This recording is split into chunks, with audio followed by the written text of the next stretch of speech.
En 2020 la policía arrestó a Godgod y Baxa, dos de los más prominentes distribuidores de pornografía infantil en Telegram. Estas dos criaturitas de 24 y 25 años de edad aparentemente eran unos adolescentes comunes. Incluso participaban en obras de caridad. Unos muchachos de casa que vivían con sus padres y a escondidas extorsionaban cientos de niñas y mujeres en Telegram. Quédate porque hoy te voy a contar cómo fue la caída de estos dos personajes que crearon las peores salas de chat. Kim Wan, un periodista del Hankyoreh, disfruta un domingo familiar en Seúl cuando una llamada urgente de su trabajo interrumpió su tranquilidad. Le solicitaron verificar la autenticidad de unos correos anónimos que revelaban la distribución de pornografía infantil en unos grupos de Telegram por un estudiante de Incheon. De vuelta en su oficina, Kim Wan confirmó la veracidad de los correos, que contenían numerosas fotografías de niñas desnudas, además de la dirección IP y el domicilio del joven. Ese mismo día publicó un artículo al respecto, lo que condujo al arresto del adolescente al día siguiente. Kim Wan creyó que el asunto estaba cerrado, pero pronto comenzó a recibir cientos de correos con enlaces que afirmaban exponer sus datos personales. Al hacer clic en uno de ellos cayó en una trampa de phishing. Posteriormente recibió fotos y videos privados de su familia y su vida cotidiana. Consciente de la gravedad de la situación, Kim Wan informó a su periódico, el Hankyoreh, que formó un equipo especializado de 3 personas para investigar el caso. En ese momento, un individuo bajo el seudónimo de Joker se comunicó con Kim Wan, instándolo a investigar a un sujeto conocido como Baxa o el Doctor. Joker era amigo de una víctima de Baxa, quien le había contado los horrores que sufría en unas salas de chat. Decidió exponer la verdad. Joker ingresó a una de estas salas inicialmente. El contenido parecía ser un grupo porno normal, pero pronto comenzaron a aparecer fotos de chicas muy jóvenes, todas con una marca de agua. Algunas de las fotografías incluían marcas de agua como esclava de Baxa, víctima de Baxa o propiedad de Baxa. Estas marcas servían para evitar la piratería y afirmar el poder de Baxa sobre sus víctimas. Baxa reclutaba a sus víctimas a través de ofertas de trabajo en Twitter. Les pedía que descargaran Telegram, una aplicación poco conocida en ese momento, y las jóvenes aceptaban. Una vez en Telegram, Baxa se hacía pasar por un artista y solicitaba fotografías de muestra. Inicialmente fotos normales con ropa. En una de esas fotos también pedía un gesto específico. Tras ganarse su confianza y bajo la excusa del pago por el supuesto trabajo, les pedía sus datos bancarios, dirección, nombre completo y una foto de su documento de identidad. Al recibir esta información comenzaba el verdadero infierno para sus víctimas. Baxa compartía los datos personales en las salas de chat y las víctimas comenzaban a ser extorsionadas. Las exigencias de Baxa se volvían cada vez más crueles, obligándolas a actos de automutilación, incesto e incluso introducirse objetos en el cuerpo. Y todo esto documentado con fotografías. En la sala de chat de Baxa, el equipo del Hankyoreh descubrió que se mencionaba mucho unas salas N y decidió investigar. Una búsqueda en Google reveló que 2 estudiantes de periodismo, Bull y Dan, ya habían escrito sobre el tema para un concurso. Este equipo había investigado previamente casos de pornografía ilegal en Corea. Tras buscar términos clave como spy cam, chicas de secundaria, chicas de preparatoria y voyeurismo, encontraron en 10 minutos un sitio web llamado AV Snoop. Este sitio web contenía un listado de páginas que detallaban la situación de las víctimas en las diferentes salas de chat, desde la sala 1 hasta la 8. Todo era descrito de forma muy morbosa, se incluía información personal completa e incluso descripciones del cuerpo de cada víctima, su tipo de senos, su edad y los actos a los que eran obligadas. El sitio también mencionaba la escuela y el curso de cada víctima, así como el número de miembros en cada grupo. El equipo Flama ingresó a las salas de bienvenida y tras informar a la policía continuó monitoreando la sala.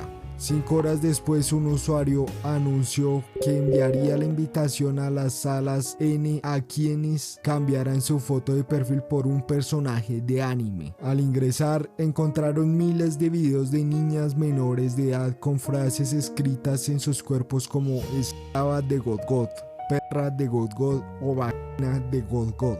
Una de las cosas más terribles que presenciaron fue el video de una niña grabándose la palabra en la piel con un cuchillo. En la primera sala, ese tal God God afirmaba haber difundido los videos porque sus víctimas no le habían obedecido.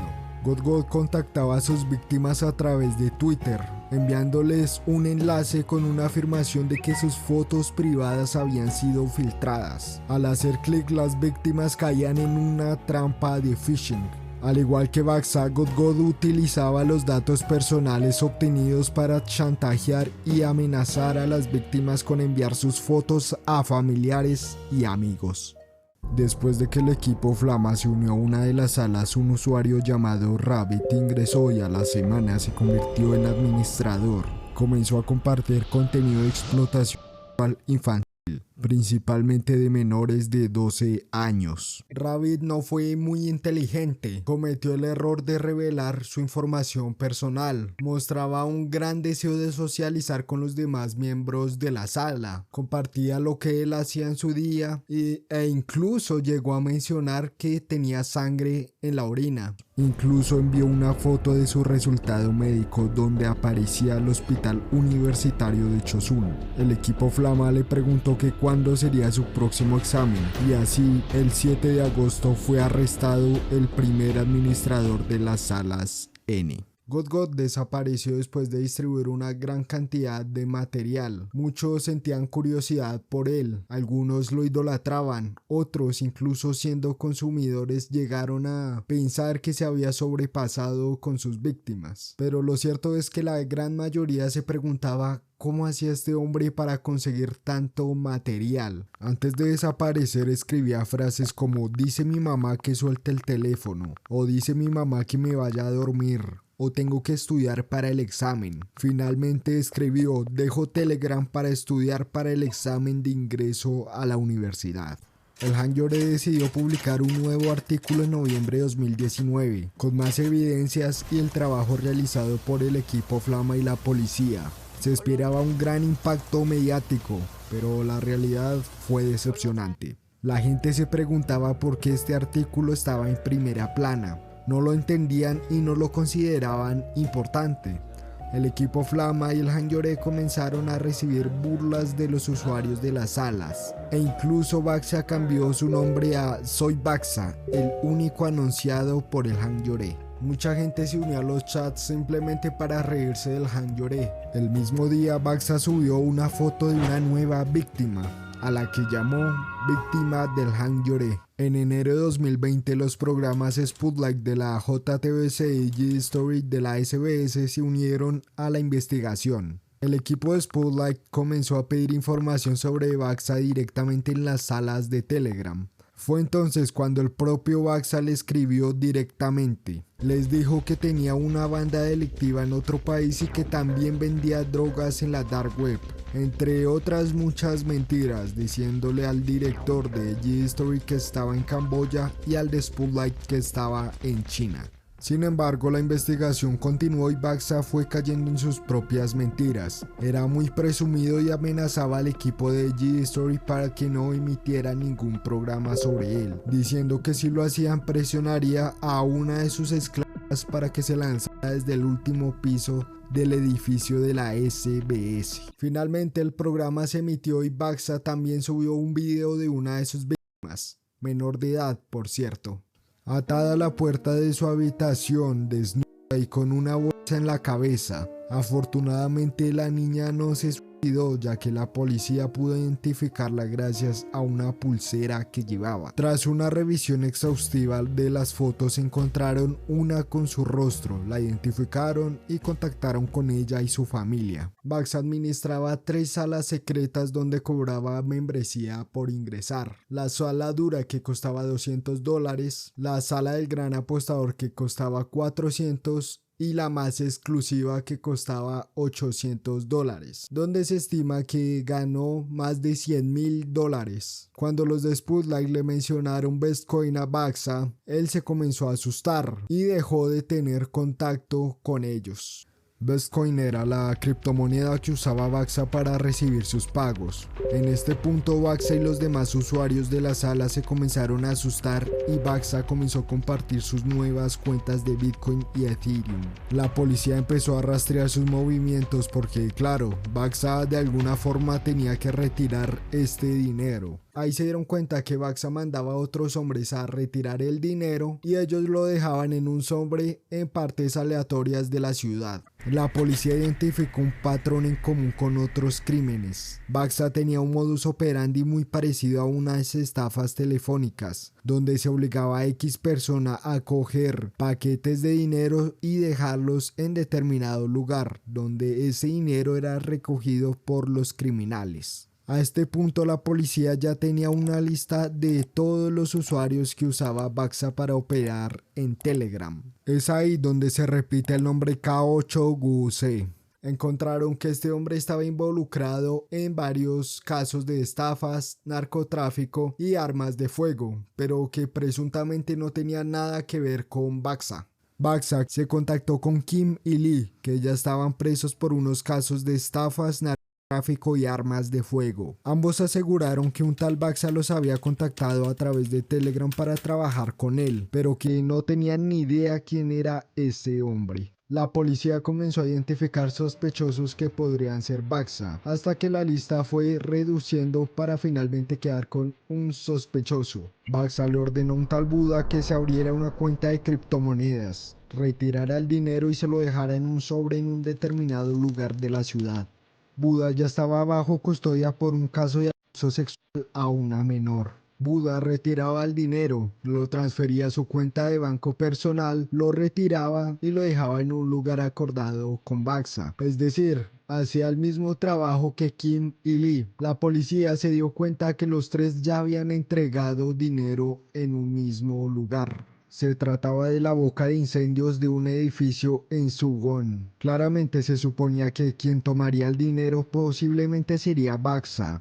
La policía estuvo durante más de un mes vigilando este lugar, revisando meses y meses de grabaciones para poder dar con alguna pista. Es ahí cuando identificaron a una chica. Era relativamente normal, con su vida social y demás. Lo que no cuadraba eran las grandes sumas de dinero que transfería un cajero. Otras veces cogía el metro y se iba a algún lugar alejado para encontrarse con un hombre. La policía comenzó a seguirlo más de cerca para ver si realmente se trataba de Baxa. Se dieron cuenta que cuando la chica se veía con este hombre, Baxa no estaba conectado en las salas. Luego de esto, este hombre se veía con otro hombre. De acuerdo a lo que mencionaba Baxa en Telegram de que supuestamente vivía en Camboya, este primer hombre le tenía que pasar el dinero al segundo hombre y este segundo hombre finalmente era el que se encargaba de enviarle el dinero, pero nada de eso fue así. En realidad este segundo hombre le pasaba más dinero al primer hombre y de esta forma fue como concluyeron que él era Baxa. Su vivienda fue localizada en Incheon. El día del operativo se encontraban más de 40 hombres activos de la policía que se dividieron por grupos para rastrear los movimientos de Baxa y atraparlo en la calle, ya que no podían entrar a su casa a la fuerza porque era muy fácil que él se deshiciera de la evidencia. Entonces lo que hicieron fue que comenzaron a vigilar alrededor de su casa desde las 6 o 7 de la mañana. No hubo movimiento durante muchas horas, hasta que a eso de las 4:30 o 5 p.m. salió de casa con una bicicleta y acompañado de su padre. Parecía que le estaba enseñando a andar en bicicleta. Luego de un rato regresaron al domicilio. La policía ya lo estaba esperando incluso en su terraza y finalmente lograron atrapar a Baxa. Se trataba de una criaturita de 25 años, el monstruo que le arruinó la vida a tantas mujeres y niñas. Fue capturado en noviembre de 2020 y condenado a 40 años de cárcel. Ya solo faltaba capturar a God, el primer creador de la sala Zen. el cual se encontraba inactivo hacía 11 meses. God volvió a aparecer en las salas de chat tras la captura de Baxa. Escribió que se quería contactar con el director de G-Story. A su vez, también los de G-Story recibieron mensajes de un grupo de hackers que se hacían llamar el Equipo Rojo y aseguraron que eran capaces de doxearlo. El Equipo Rojo aplicó la misma jugada que God hacía con sus víctimas. Le mandaron un enlace y el pendejo cayó en una trampa de phishing. La página a la cual abrió tenía scripts insertados y esto les permitió ver su dirección IP y el modelo de teléfono que él usaba. La policía consiguió permisos por parte del proveedor de internet y comenzaron a trazar perímetros circulares alrededor de las direcciones IP. A través de esto lograron hacer un mapa e identificaron una casa. La policía descubrió que su padre tenía una chatarrería y este hombre accedía a los chats a través de diferentes celulares que tenía en esta chatarrera. God tenía repetidores de Wi-Fi que cambiaba cada cierto tiempo y los desechaba. Al principio fue difícil dar con su ubicación exacta, ya que también solo se conectaba a través de redes Wi-Fi sin contraseña. God guardaba los videos de sus víctimas en una SSD que cambiaba cada cierto tiempo. Antes de cambiarla subía sus videos en Mega y compartía el enlace en sus salas. En una grabación que él hizo de pantalla pudieron ver las apps que tenía instaladas en su teléfono. Muchas de estas apps instaladas no eran comunes, tenía incluso varias de citas LGBT. Cuando la policía fue a la chatarrera a inspeccionar, se llevaron todos los teléfonos que encontraron para analizarlos y finalmente se quedaron con un par de ellos. Le preguntaron que si esos teléfonos eran de él y luego de pensarlo un rato aceptó ser God, otra criaturita de 24 años, responsable de destruirle la vida a muchas mujeres y niñas. Fue condenado a 34 años de prisión. Y finalmente así es como acaba esta historia. Quiero que comenten qué opinan sobre este caso. Y sin nada más que decir, nos vemos, borregos del sistema. La buena.